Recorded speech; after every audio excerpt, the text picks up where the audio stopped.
नमस्कार दोस्तों, आपका स्वागत है हमारे इस चैनल में एडवोकेट कृष्ण कुमार त्रिपाठी। दोस्तों, मेरा आज का जो वीडियो है ये उन लोगों के लिए है जो बिहार में रहते हैं और जिन पे मैट्रिमोनियल केसेस चल रहे हैं, खासकर जिनके ऊपर 498 और दहेज से संबंधित एफआईआर हुई है। मुझे पहले भी कुछ बिहार के लोगों से मेरा संपर्क हुआ था, फ़ोन के माध्यम से कॉल आए थे, तो उन्होंने मुझे बताया था कि सर हमारे बिहार में आज भी 498 में गिरफ्तारी हो जाती है। ऐसा मुझे बताया गया था वहाँ के जो भी लड़के हैं जो फंसे हैं झूठे मामलों में। और अभी भी यही देखने को मिल रहा है, क्योंकि अभी मेरी कल परसों ही किसी से बात हुई बिहार में, छपरा ज़िला है, तो वहाँ से मुझे बताया गया कि आज भी यहाँ पर क्या होता है कि 498 में गिरफ्तार कर लेते हैं और जमानत के लिए हाई कोर्ट तक जाना पड़ता है। तो ये बहुत ही दुर्भाग्य की बात है, क्योंकि जो अरनेश कुमार वाला जजमेंट था तो वो एक तरीके से वो जजमेंट बिहार के ही नागरिक के लिए था। मतलब बिहार के नागरिक के लिए इन द सेंस कि जो अरनेश कुमार तो बिहार के ही थे, तो जजमेंट का नाम ही Arnesh Kumar versus state of Bihar. उसके बाद भी बिहार में आज तक ऐसा जो है कानून फॉलो नहीं हो रहा है। तो ये जनरली बिहार के जो लोग इन मामलों में फंसे हैं उनकी भी थोड़ी गलती है, और बिहार में जो वकील हैं उनकी भी गलती है, और जजेस हैं वो तो हैं ही बेवकूफ़, उनकी तो क्या बात करें हम। तो इसमें मेरा ये कहना है कि अगर आपके साथ ऐसा कुछ हुआ है तो आप फिर जो है जिस जज ने आपको, जो मजिस्ट्रेट जज है जिसके वहाँ पर आपका 498 का केस है, अगर उसने बेल देने से मना किया, ऑर्डर होगा, ऑर्डर की कॉपी निकलवाइए, ठीक है। उसके बाद जो उसके ऊपर सेशन जज बैठा है उसकी भी ऑर्डर की कॉपी निकलवाइए, और इन सबको एक शिकायत बना के आप अपने हाई कोर्ट के रजिस्ट्रार को भेज दीजिए विजिलेंस में, और साथ में उसकी एक कॉपी सुप्रीम कोर्ट रजिस्ट्रार को भेजिए, सुप्रीम कोर्ट चीफ जस्टिस को भेजिए, बिहार के भी चीफ जस्टिस को भेजिए, और इसके अलावा कानून मंत्रालय को भेजिए, साथ में मानवाधिकार आयोग को ही भेजिए, और उसमें लिखिए कि सुप्रीम कोर्ट का ये जजमेंट है और सुप्रीम कोर्ट का ये जजमेंट मैंडेटरी है, पूरे भारत में कहीं पर भी 498 में गिरफ्तारी नहीं होती है, हाथों हाथ बेल हो जाती है, लेकिन हमारे बिहार में आज तक ये नियम फॉलो नहीं हो रहा है। और पूरी एक एक चीज़ आपको उसमें लिख के भेजनी पड़ेगी, और जितनी जगह मैंने बताई उन सारी जगह आपको रजिस्टर डाक से पूरा भेजना पड़ेगा। जो जजमेंट जिसमें बेल खारिज की है, ऐसे जजमेंट की कॉपी आपको निकलवानी पड़ेगी, और कॉपी की फ़ोटोकॉपी सब जगह भेज दीजिए, और कार्रवाई की मांग कीजिए कि यहाँ के जो जजेस हैं इन पर जो है कंटेम्प्ट ऑफ कोर्ट की कार्रवाई की जाए। जब ऐसा करेंगे तब वहाँ पर चेंजेस आएंगे। ये काफ़ी कुछ मुझे पहले भी कई लोगों ने बताया, अभी भी मतलब काफ़ी कुछ ये सुनने को मिल रहा है, बार बार सुनने को मिल रहा है, क्योंकि ऐसा पॉसिबल नहीं है। 498 में पूरे भारत में कहीं पर भी अरेस्ट होता ही नहीं है। यहाँ तक कि आजकल पुलिस तो उसमें एफआईआर ही दर्ज नहीं करती, क्योंकि पुलिस को पता है कि इसमें कोई कमाई नहीं है। पुलिस उन्हीं मामलों में एफआईआर लिखती है जिसमें कमाई रहती है। अब इसमें कोई कमाई तो है नहीं। पहले क्या होता था कि गिरफ्तारी होती थी, बेल नहीं होती थी, लोग एक एक महीने 2-2 महीने जेल में रहते थे, तो इसमें महिला थाना हो गया, महिला पुलिस हो गई, और स्थानीय थाना हो गया, इनकी अच्छी खासी कमाई थी। लेकिन अभी इसमें क्या हुआ कि उसमें 2013 के बाद से, मतलब लगभग 12 साल हो चुके हैं, तो 2013 के बाद से इसमें जो है गिरफ्तारी पर रोक लगा दी गई। तो जब गिरफ्तारी पर रोक है और क्लियरली कहा गया है कि 7 साल या उससे कम के मामलों में आप अरेस्ट नहीं करेंगे, आप 41A का नोटिस देके छोड़ देंगे, ठीक। और अगर अरेस्ट किया जा रहा है तो फिर उसमें साफ लिखा हुआ है कि फिर आपको अरेस्ट करने के लिए मजिस्ट्रेट से परमिशन लेनी पड़ेगी, मजिस्ट्रेट परमिशन देगा और अरेस्ट करने के कारणों का वर्णन करेगा। तो अगर आपके यहाँ पर ऐसा चल रहा है बिहारी लोगों के वहाँ पर, तो आरटीआई का सहारा भी ले सकते हैं और पूछ सकते हैं कि किन कारणों की वजह से मजिस्ट्रेट ने अरेस्ट करने का आदेश दिया। जनरली तो मजिस्ट्रेट आदेश देता ही नहीं है, तो पुलिस उठा के ले जाती, फिर आप कोर्ट में जाते हैं। इसमें सब फंसेंगे, मजिस्ट्रेट भी फंसेंगे, पुलिस वाले भी फंसेंगे, और हाई कोर्ट भी लपेटे में आ सकता है। एक आरटीआई लगा दीजिए कि 498 के पिछले साल कितने मामले आए और कितनों में मजिस्ट्रेट के यहाँ से ही जमानत हो गई। सीधा एक आरटीआई लगा दीजिए कि कितने मामले आए हैं, मतलब जितने भी मामले आए हैं 498 के पिछले 1 साल में, उसकी जानकारी दी जाए, और कुल कितने मामलों में मजिस्ट्रेट के यहाँ से ही बेल हो गई है उसकी जानकारी दी जाए। ये रिकॉर्ड इनको मेंटेन करना पड़ता है, उसमें सारी स्थिति क्लियर हो जाएगी।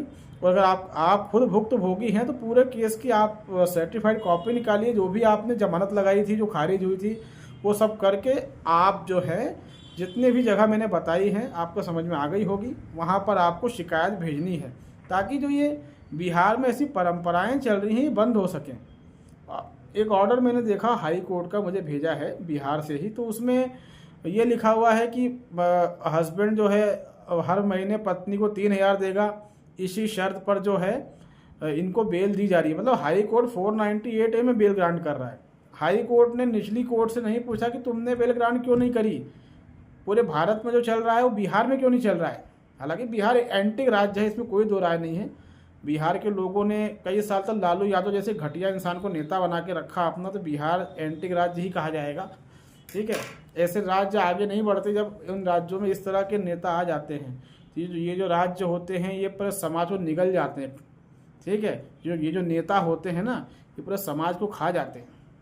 गलती लोगों की भी है क्योंकि आज तक बिहार उठ नहीं पाया। जो हमारा देश आज़ाद हुआ था तो उस समय नंबर 2 पर था बिहार, तरक्की के मामले में इतना डेवलप राज्य था, और आज सबसे पिछड़ा राज्य माना जाता है। ये बड़े दुर्भाग्य की बात है।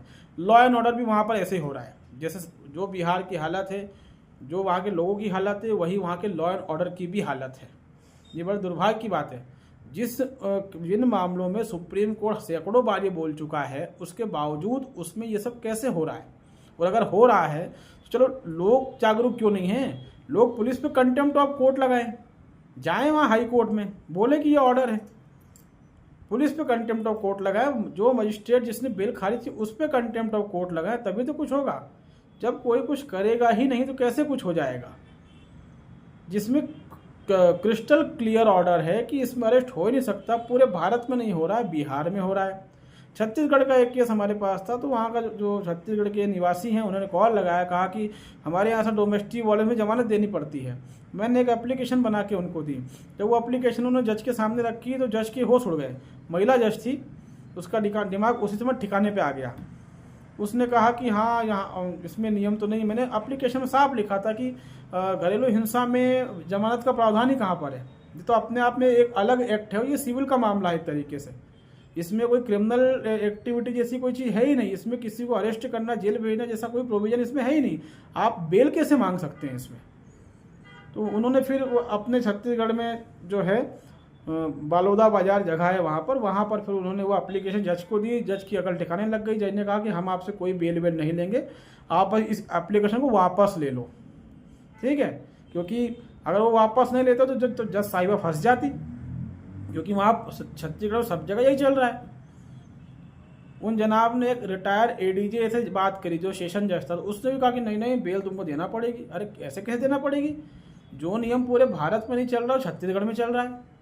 ये क्या रहता है कि ये चीज़ें ये बताती हैं कि जिस जगह पे रूल चल रहे हैं ना वहाँ का समाज भी पिछड़ा हुआ है, वहाँ समझदार लोग नहीं है, तभी तो वहाँ के जो जजेस हैं वो पिछड़े हुए हैं। इस तरह की परंपरा चल कैसे रही है। 498 वगैरह में गिरफ्तारी नहीं हो सकती है, घरेलू हिंसा में जमानत नहीं मांगी जा सकती, इनके प्रावधान ही नहीं है, कोर्टें चल कैसे रही हैं।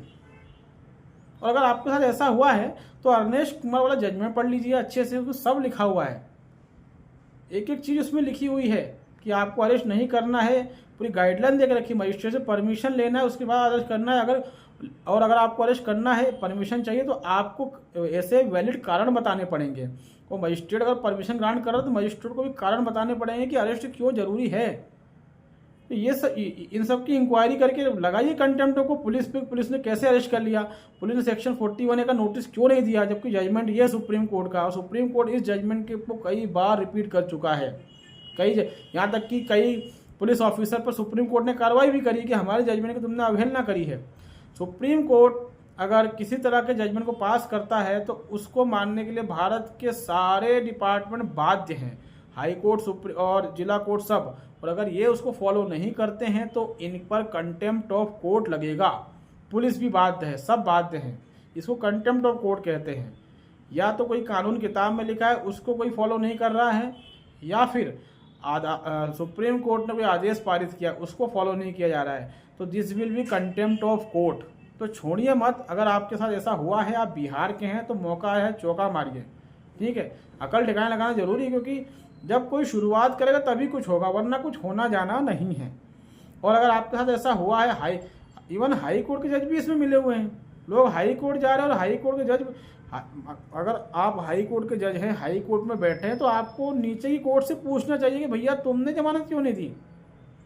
नीचे 2 कोर्ट होती हैं, एक मजिस्ट्रेट कोर्ट और एक सेशन कोर्ट।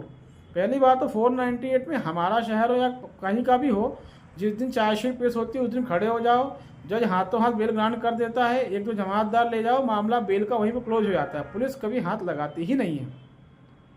और अगर उसमें कोई एक्स्ट्रा धारा जोड़ दी गई है जो थोड़ी गंभीर है, जिसमें कि 7 साल या उससे थोड़ी ज़्यादा की सज़ा है, तो फिर आपको सेशन कोर्ट से बेल मिल जाती है, लेकिन उस समय भी उसमें गिरफ्तारी नहीं होती है। यहाँ तो 498 उसके साथ 351 छोटी मोटी छुटपुट धाराएं जोड़ के उनको जेल भेजा जा रहा है। ये बहुत ही शर्मनाक है और ये बिहार के लोगों को, वहाँ के वकीलों को इस पर स्टैंड लेना चाहिए। पुलिस के खिलाफ शिकायत कीजिए, पूरे ऑर्डर निकालिए, ठीक है, सर्टिफिकेट कॉपी निकालिए, कंप्लेंट बनाइए और जहाँ जहाँ हमने बताया वो सब जगह भेज दीजिए। 100% परिवर्तन आएगा। ठीक है, उम्मीद है हमारा वीडियो बिहारी लोगों को पसंद आया होगा। ठीक है, तो अगर आप हमारे चैनल में नए हैं तो इसको लाइक करें, इसको सब्सक्राइब करें, इसको शेयर करें दोस्तों। आपके बिहार के पड़ोस में यूपी है, वहाँ भी ऐसा कुछ नहीं होता है, आपके बिहार में ही ऐसा हो रहा है, मतलब लोगों में समस्या है। ठीक है, तो बहुत बहुत धन्यवाद, नमस्कार।